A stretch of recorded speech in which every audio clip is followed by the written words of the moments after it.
Hey guys, sorry about being about 20 minutes late. Couple things. I went out to a late lunch with my wife, which is fantastic. The child is with my mother today, so we got a little date to ourselves. Doesn't usually happen on a Monday. It's usually a Tuesday thing, but different circumstances this week. So anyways, we went out for a late lunch, went to Red Lobster. It was fantastic. And on our way home, we stopped at Lowe's to pick up some picture stuff. It's our child's 1 month birthday today.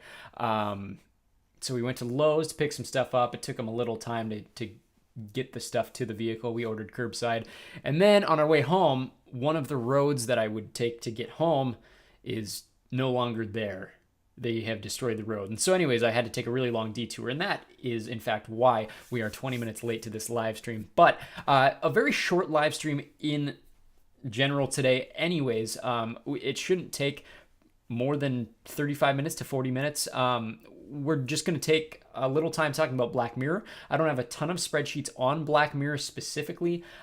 Most of the Black Mirror content that you've seen on the channel is what we traditionally have to cover about Black Mirror. Usually one subject versus another is going to be more heavy on like the spreadsheet side of things for the live stream, which is what next week we'll be talking about geography content, whereas a different subject such as Black Mirror is more so content based rather than the live stream based. So we'll do a little bit talking about Black Mirror today, but all in all, this is just a continuation of our regular weekly live streams that we tried to do, like I said, every week at 4 o'clock Eastern, 1 o'clock Pacific every Monday afternoon. But we always start our live streams talking about a roundup of the week in news, specifically sports news, and then a couple other things on topics we usually cover on the channel. So we always start with MLB. Someone asked me actually why I always go in a specific order of things, and it's actually a really stupid reason. So the reason that the order that I always do things in is baseball, hockey, basketball, football, soccer. And the reason I do that is, let me see if I can find the original game here. Hold on. I don't know if I can find the original game, but I'll use hockey as an example here. And this one's actually still in the case. I bought a new copy of this a few years ago, and I still haven't opened it. But when I grew up, there's a video game series for kids called Backyard Sports. And the first of the Backyard Sports games that I ever got was baseball. And that was, of course, then followed by hockey, which was then followed by basketball and then football and then soccer. And so for the very weird reason that those are the order of the video games that I got growing up as a child, that is why I always do things in that order. So baseball first. Let's talk baseball news. Nothing serious in terms of coaching changes as of me going live. And nothing as of standing changes. Of course, the standing changes, or the standing leaders in the American League, the division leaders are still the Rays, the Twins, and the Rangers. And in the National League, same as last week, it's the Braves, the Diamondbacks, the Cincinnati Reds are on a hot streak. Ellie De La Cruz hit for the cycle last week in only his 15th game. It's the third fastest cycle ever. I shouldn't say ever, since the 1900, or since the year 1900. So since they've been keeping really informed statistical tabs, it's the third fastest ever. There was the MLB London series this weekend, the split series between the Cubs and the Cardinals. Cubs won game 1, Cardinals won game 2. That, of course, takes place at London Stadium, the old Olympic Stadium that they built in 2012, which is now home to West Ham United. So they split the series. The game is coming back next year for a 2024 version. I think it's between the Phillies and the Mets, if I'm not mistaken. This is the second time they've done it. They were going to try to do it every single year. They started in 2019 between the Yankees and the Red Sox, and then, of course, 2020 and 2021 were interrupted by the pandemic. They didn't make plans for one last season, but the original 2020 game, which was the Cubs versus the Cardinals, now took place over the weekend. So split game series, Cubs versus Cardinals. Not as many home runs the first time they went to London, but still very high scoring games in general. So hockey news, a lot of transactions ahead of this week's NHL draft, which takes place on Wednesday. The big news that I just saw literally as I was going live was that the Chicago Blackhawks and the Boston Bruins have a trade. Taylor Hall and Nick Foligno are going to Chicago to presumably play with Bedard, and then very loud cop car outside my house. And then the Boston Bruins receive Ian Mitchell and Alec Regula. So that's kind of all for hockey news. Expect a lot more transitions and transactions this week. Ahead of the draft, we're expecting very easily Connor Bedard to go number 1 overall by the Blackhawks. They, of course, won the draft lottery. In basketball news, same case. We have seen a lot of transactions over the last week. Chris Paul getting traded for Jordan Poole between the Warriors and the Suns, excuse me. Kristaps Porzingis ended up going to Boston in a 3-way trade with, I think, Washington was the third team. Hold on. Kristaps goes to Boston. Marcus Smart goes to Memphis, and I can't remember. It's Washington, right? Because that's where Kristaps came from.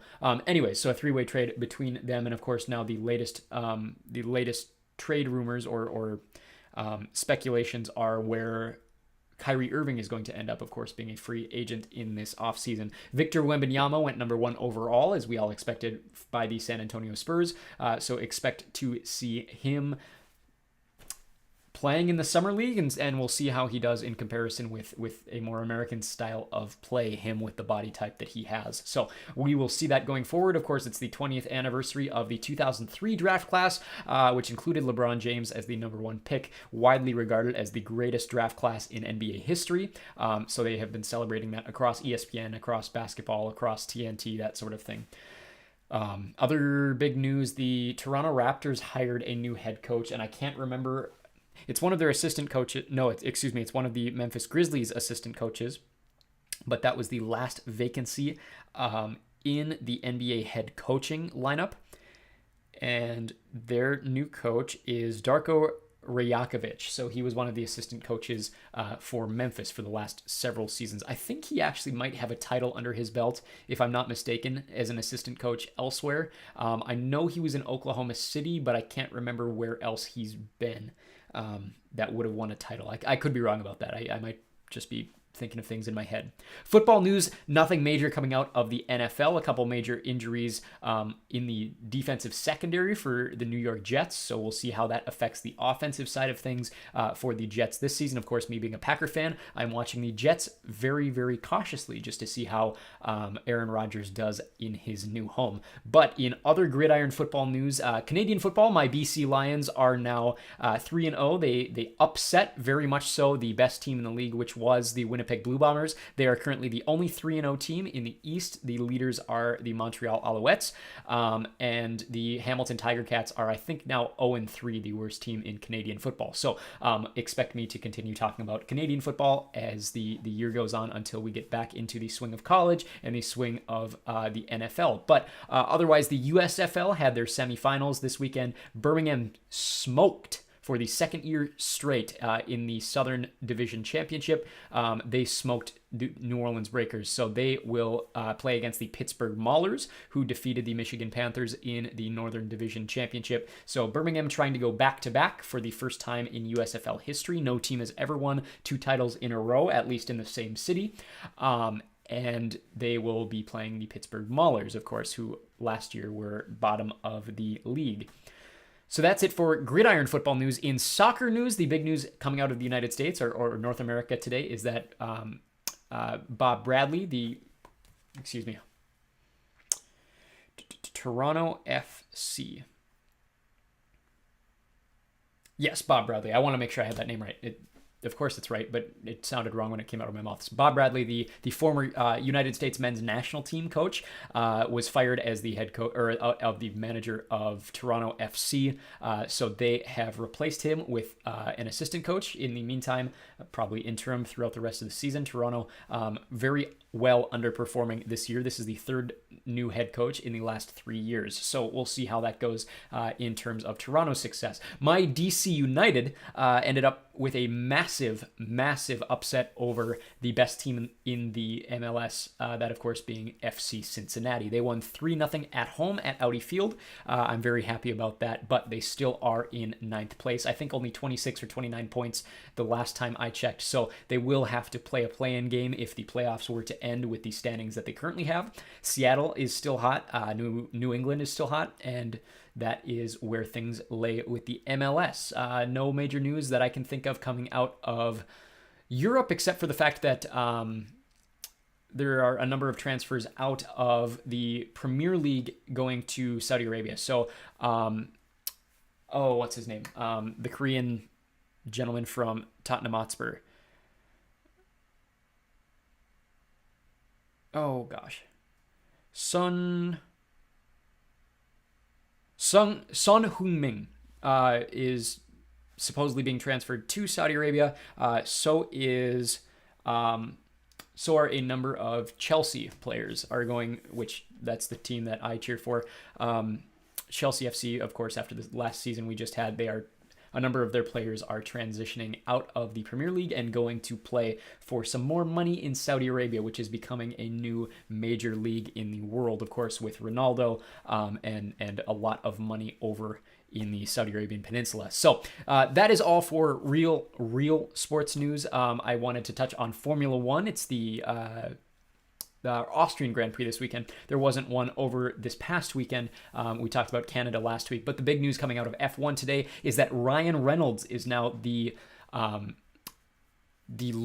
do you word it? He's not a majority owner, but he, I think, holds the single largest stake now, 24% stake in Alpine. So Ryan Reynolds, who you obviously know as an actor, has been very successful in his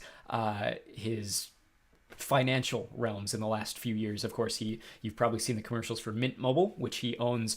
He owned for a while a stake in, oh gosh, what was that gin company that he sold for like a ridiculous amount of money, like $500 million.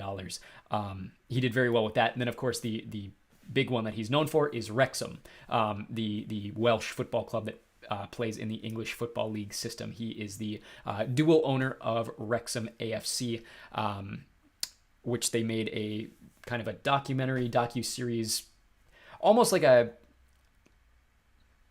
shouldn't say Keeping Up with the Kardashians, but very much like what's the NFL series? Hard Knocks. It's kind of like Hard Knocks, but it just follows Wrexham in their last couple seasons. I would very much expect Netflix or another one of the streaming services to pick up something similar with Alpine, now that Ryan Reynolds is the large-scale minority owner of Alpine Racing.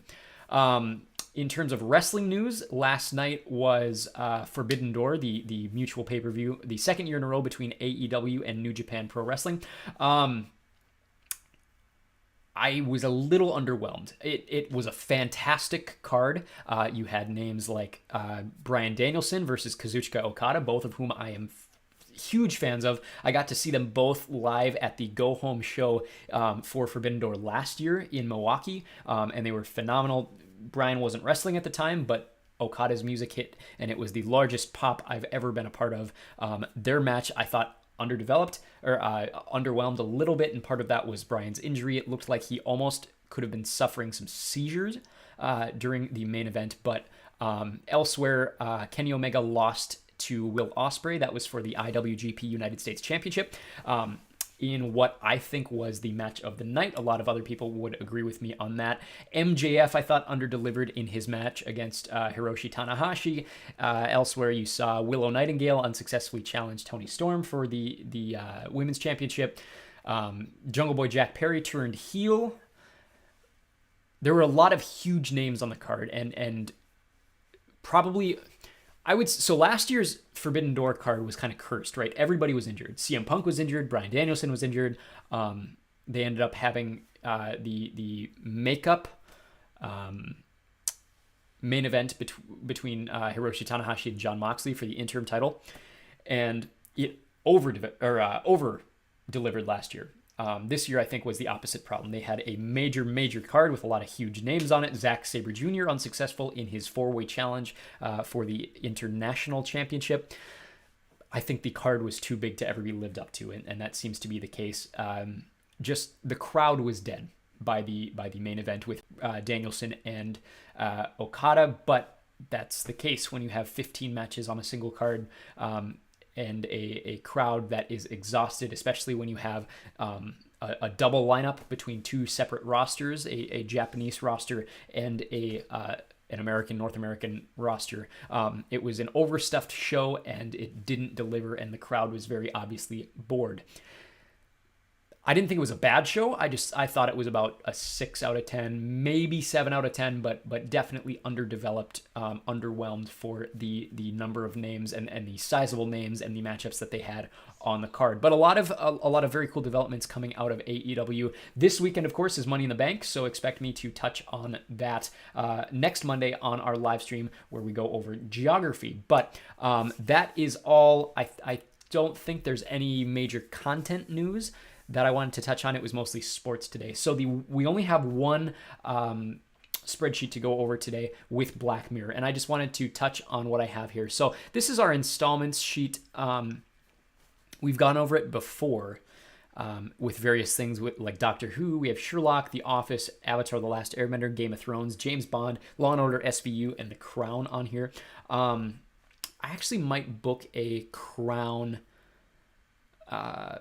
live stream when season 6 comes out later this year. But basically what you're seeing here is a list of every episode split by season.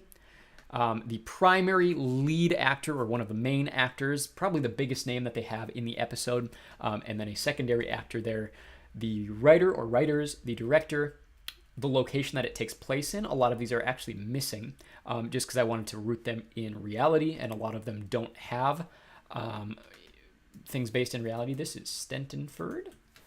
And then an invention or theme. You could argue there are multiple on some of these, and then the original release date. So the first episode of Black Mirror, of course, is the national anthem. The main character was played by Rory Kinnear.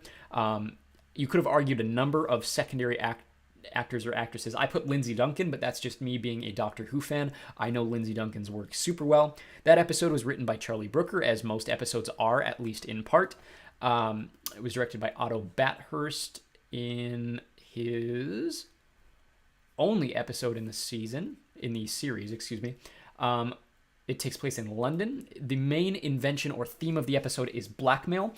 You could argue also just like social consciousness, the mob mentality, I guess you could argue as well. But that aired the first time.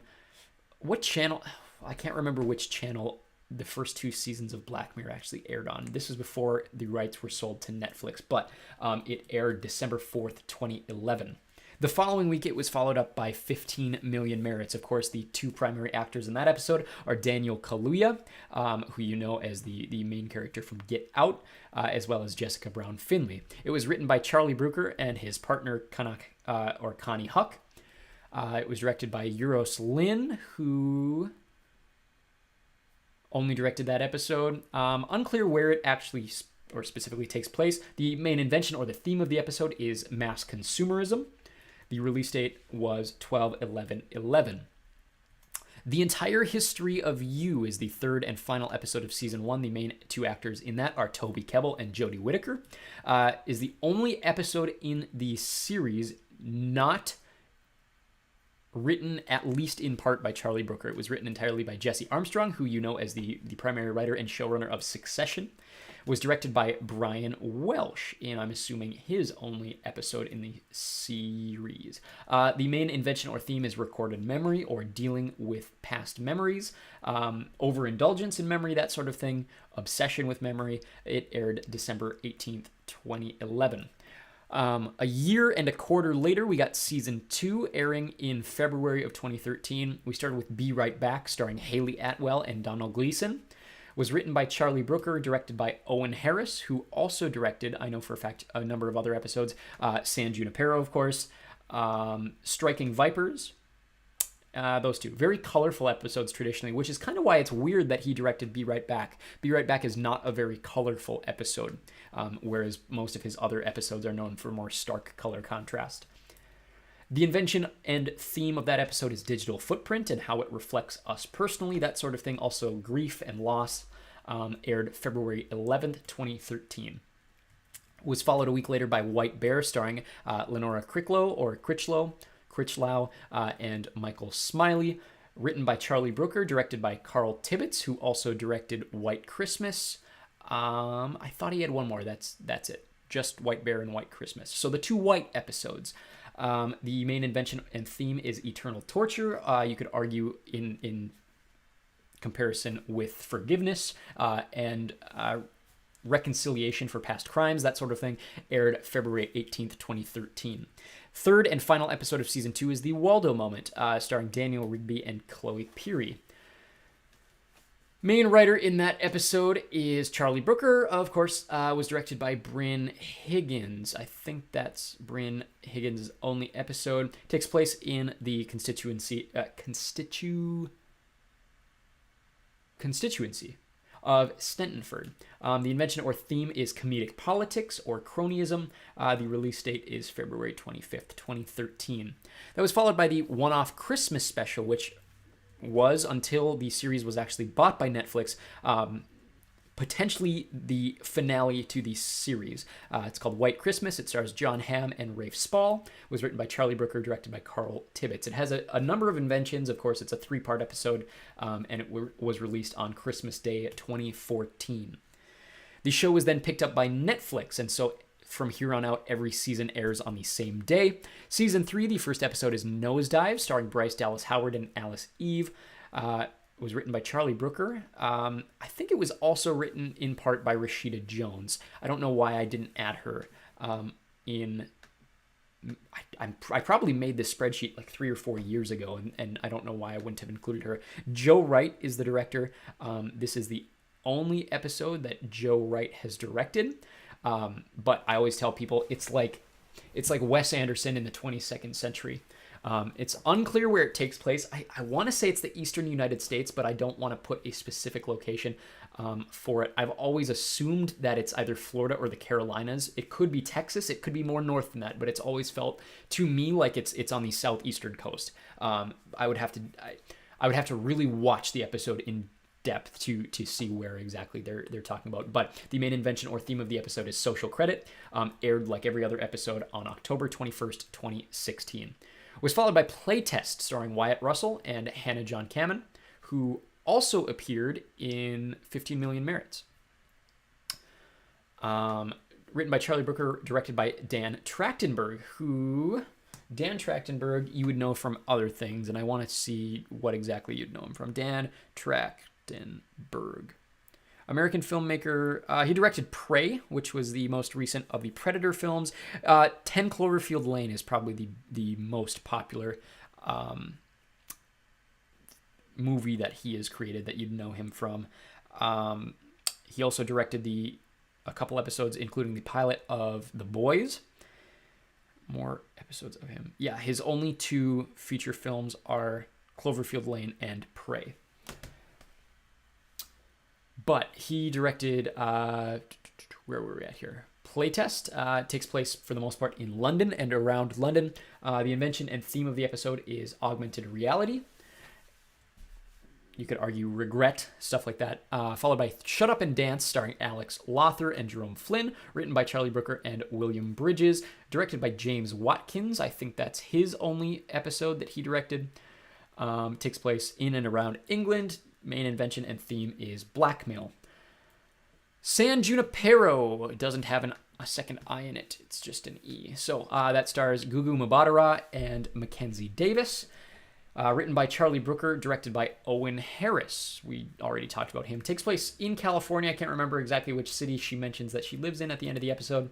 The main invention and theme is conscious eternity. Men Against Fire is the 5th episode. It stars Malachi Kirby and Madeline Brewer. Written by Charlie Brooker, directed by Jacob Verbruggen, which is part of why it takes place in Denmark. The main invention and theme is augmented warfare. The season 3 finale is Hated in the Nation, starring Kelly MacDonald and Faye Marsay. Written by Charlie Brooker, directed by James Hawes, who also directed Smithereens. Makes sense. They both have a very kind of suburban English feel to them. But the main invention is extreme social attitudes. You could argue it's got the same theme as the national anthem, that sort of thing. And then we move on to season 4, which came out a year later, just after Christmas 2017. Side fact, how I actually learned about Black Mirror is I lived in Italy in January of 2018, and in and around Rome, in the very few tall buildings that they have in Rome, there were actually a lot of Black Mirror. It was in Italian, of course, but it was like, I know for a fact there was one from Metalhead, and I know there was one from Black Museum, but posters that were advertising Black Mirror. And so I learned about Black Mirror in Italian when I lived in Italy. And that was right after they came out. Like I said, I lived there in January of 2018. And so that's actually how I learned about Black Mirror. But the first episode, USS Callister, stars Jesse Plemons and Kristen Milotti. Was written by William Bridges and Charlie Brooker. William Bridges, of course, the same writer of Shut Up and Dance. Directed by Toby Haynes, who also went on to direct Demon 79. Very different style, in my opinion. So kind of interesting to see that. The main invention / theme is digital cloning, or the metaverse. This was actually before Meta launched, so I am kind of proud of myself for putting metaverse in there. Followed by Archangel, starring Rosemary DeWitt and Brenna Harding, written by Charlie Brooker, directed by Jodie Foster, who you, of course, know as Jodie Foster, the actress. Main invention and theme is helicopter parenting, or constant surveillance. This was followed by Crocodile, one of my favorite underrated episodes of the series, starring Andrea Riseborough and Andrew Gower. Written by Charlie Brooker and John Hillcoat. You could argue there should be a different second actor there. I'm going to argue that. It takes place in Iceland. The main invention / theme is recorded memory. John Hillcoat was the director. He did not direct anything else in the series. Followed by Hang the DJ, starring Georgina Campbell and Joe Cole. Charlie Brooker, directed by Tim Van Patten, his only episode in the series. Main invention / theme is living calculations, or how would you argue? Infinite realities, infinite calculations, almost like a quantum mechanic type deal. This was before quantum mechanics was a big thing in fiction like it is now. This was followed by Metalhead, starring Maxine Peake, written by Charlie Brooker, directed by David Slade. David Slade. It sounds like David Spade. That's why I'm curious what David Slade has also directed. British film director, known for Breaking Bad. The Twilight Saga Eclipse. Very interesting. And Bandersnatch he also directed. Oh, yeah, right there. Duh. Okay. And then the main invention / theme is survival. It's very much a Terminator-type episode. This was followed by the season finale Black Museum, starring Douglas Hodge and Letitia Wright. Written by Charlie Brooker, directed by Cole McCarthy. It takes place in Nevada, various inventions and themes. It's another 3-part episode that also aired, like I said, right after Christmas 2017. The following year, the same time of year, we got Bandersnatch, starring Fionn Whitehead and Will Poulter. Written by Charlie Brooker, directed by David Slade. The main invention / theme is external control. Season 5 starts with Striking Vipers. Stars Anthony Mackie and Pom Clemente. You could also argue a number of other actors in the episode, like Yahya Abdul-Mateen II is the name of the other actor. Directed by Owen Harris, and main invention / theme is virtual reality / sexuality. Smithereens followed that up, stars Andrew Scott and Topher Grace, written by Charlie Brooker, directed by James Hawes. Takes place in and around London. Main invention / theme is social media and our obsession with it. All of these aired on my dad's birthday in 2019. The third episode was Rachel, Jack, and Ashley 2, starring Miley Cyrus and Madison Davenport, written by Charlie Brooker, directed by Ann Savitsky. Takes place in Los Angeles. The main invention / theme is corporate consent. And then, of course, we got Season 6. This is the one that just aired, came out June 15th of this year, which was just about 2 weeks ago on Thursday. First episode is Joan is Awful, starring Annie Murphy and Selma Hayek, written by Charlie Brooker, directed by Ali Pankov. Main invention / theme of the episode is consent / legal rights. And then we move on to Loch Henry, which stars Samuel Blenkin and Daniel Portman. Written by Charlie Brooker, directed by Sam Miller. Takes place in Loch Henry, Scotland. The main invention slash theme is tragedy and tragic content, or tragedy and consent of tragedy to be made into content. Followed by Beyond the Sea, everyone's favorite episode that I have given my opinions on in our Black Mirror ranking video. Stars Aaron Paul and Kate Mara. Written by Charlie Brooker, directed by John Crowley. Takes place in space. Main invention slash theme of the episode is transfer of consciousness, as well as loss and grief. Maisie Day, the shortest episode in Black Mirror history, I believe. And it definitely feels like it. Feels like a very rushed conclusion to the episode. Starring Zazie Beetz and Clara Rugard. Written by Charlie Brooker, directed by Uda Brezovitz. It takes place in California. Main invention slash theme is paparazzi, kind of. Not a very good episode. Anyways, Demon 79 is the season 6 finale, the first Red Mirror episode that we'll talk about in a sec, starring Anjana Vasan, I actually don't know how you pronounce her first name, and Papa Essiedu. Written by Charlie Brooker and Bisha Ali, directed by Toby Haynes. Takes place in and around Manchester. And the main invention slash theme beast technology focused episode in Black Mirror, which is why it's called a Red Mirror episode. So let's move on to talking about the spin-off, or what you saw from the thumbnail. A season 7 has been greenlit. Of course, they have no release date yet. Usually they come out every 2 to 3 years. Of course, we had a 4-year gap between season 5 and 6, especially with the pandemic. But when the pandemic hit, there weren't any plans in place to make a season 6. So this is really good news for fans of the series, in terms of after season 4 and 5 both,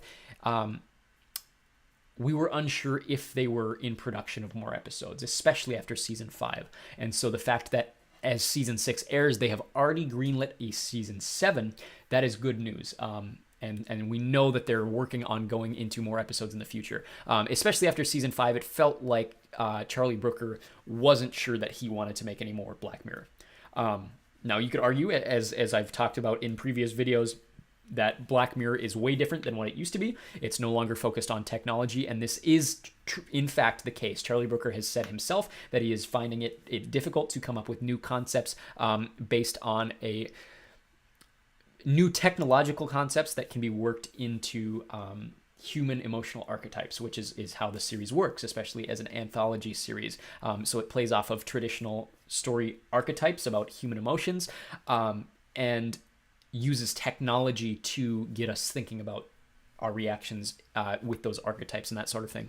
So season 7 has been greenlit, and they're also in the discussion of either making season 7 episodes, which include Red Mirror episodes, or making a completely separate spin-off from Black Mirror simply called Red Mirror. And so we saw a bit of that with Maisie Day. What just happened? Something just opened, I thought. Sorry. Something popped up on my screen. I got a little concerned there for a second. But with Maisie Day, we started to see some supernatural elements in Black Mirror that we'd never seen before. And then, of course, with Demon 79, they actually advertised it as a Red Mirror episode. So going forward, what does this mean? It means that either in season 7 or in its own spin-off, we are going to get episodes with a similar feel to Black Mirror, written by Charlie Brooker, of course, but focused more on supernatural elements and human emotional response to those supernatural elements, rather than having it focus on technology. And so they will separate Black Mirror from Red Mirror, like I said, either in 2 or more episodes in season 7, or give Red Mirror its own complete Netflix spin-off. So we didn't have a ton of comments on the channel this week, and so, like I said, this is going to be a very short live stream. We're coming up on just about 35 minutes here, but I wanted to talk briefly about what we've done on the channel this last week. So we went through and ranked every episode of Black Mirror. We did 2 separate episodes, one with seasons 1 through 5 that I recorded before season 6 came out, and then I added a part 2, which is just season 6. Of course, I will add more when season 7 comes out, presumably in a couple years, as well as a potential Red Mirror spinoff. But the most important episode that I made this last week, and the most important episode that I've made so far on the channel, is our entire Black Mirror timeline video. It's 43 minutes long. If you haven't watched it yet, or if you liked it and want to share it with your friends that you think would like it if they're into Black Mirror kind of lore, I made a video that's 43 minutes long talking about every single episode of Black Mirror in a linear timeline that I have personally placed in a linear timeline based on all of the cross references and Easter eggs in Black Mirror. Now, it's not perfect, and I mentioned that in that video, and I am looking for people to correct my work because like I said in the description of the video, it took me 3 months to compile everything. I basically watched every episode of Black Mirror twice, used the wiki, used a whole bunch of other channels who have gone through all of the Easter eggs in Black Mirror, and basically what I did is made a linear progression of the technology or the timeline, and hopefully it's correct, but I expect to make at least 2 or 3 corrected versions before even season 7 comes out. And then, of course, when season 7 comes out, then I'll have to rework it again with the new episodes. But so far, it's at about 150 views. I would love to have it blow up on the channel right now. Our most watched video ever is still the quiz going through all of college football's logos that has over 10,000 views now. And I shouldn't say I'm embarrassed because that's kind of what I do on this channel is go through like quizzes, but I would like to see a video that I put significantly more work in do nearly as well. So if you are my dear viewer, would go to my Black Mirror timeline episode or timeline video and either watch it or share it with your friends who would be interested in it, or like it and comment on it, just to get kind of that algorithm working. I would very much appreciate it because I like I said, I put about 3 months of work into it. It's the most work I've ever put into a video on this channel. Most of my videos are recorded like this, off the cuff, and not really putting in a ton of like post editing. That sort of thing. It's usually just I record it and then it goes live, that sort of thing. So I put a lot of work into that video. If you want to go check it out, if you want to share it, if you want to support the channel, that would be fantastic. The other way that you can support the channel, and we talk about this every week, is on my Patreon account. That is patreon.com/sheetg. So patreon.com/sheetg. You can go to our account on Patreon, and there's a bunch of different options. You can donate as little as $3 a month to just support what we do here on the channel. It gives me a little more room to make videos as much as I do. Of course, I do have a full-time job outside of YouTube, and I have a family, including an infant son, which takes up a significant amount of time, a lot more than I was even expecting. I knew it would take up a lot of time, but you don't realize until you have an infant how little you are able to do away from them. Like, especially recording videos and audiobooks, because it's all an audio medium and kids scream. And so it's very hard to take care of my child and make YouTube videos at the same time. So if my financial means were able to be eased up a little bit outside of YouTube and outside of my family, then it would be a lot more convenient for me to be able to make more content for you and make better content for you. So if you're interested in doing that, go to patreon.com/sheetg. Like I said, for as little as $3 a month, you can support the channel. The higher you go up in our monthly tiers, the more benefits are to you for free, essentially, after you've the best example I can give is for $20 a month or more, you get a free copy of every book that we are reading on our audiobook channel. And I do apologize for those of you who are regular listeners to the audiobook channel, because this week was so hectic, what with things going on in my personal life, as well as just editing the Black Mirror video. I fell a little behind on the audiobooks, and you probably saw that I am catching back up as of this afternoon, and so we should be up to date with our recording on the audiobook channel, but do continue to be patient with me on that as we continue to balance 3 separate YouTube channels, like I said, with a full-time job outside of YouTube and a young growing family. So I do appreciate everything that you guys do for me as the proprietor of this channel, but I want to check out what is coming up on the channel for the near future here. So if we X out of our installments workbook, we should pop up on our YouTube workbook, and you can just see what's coming up going forward here into the future. Give it a sec. There we are. Okay, so today is our 25th live stream that we've ever done. Monday, June 26th is today's date that I'm recording this. Black Mirror. So next week, July 3rd, we will be talking about geography.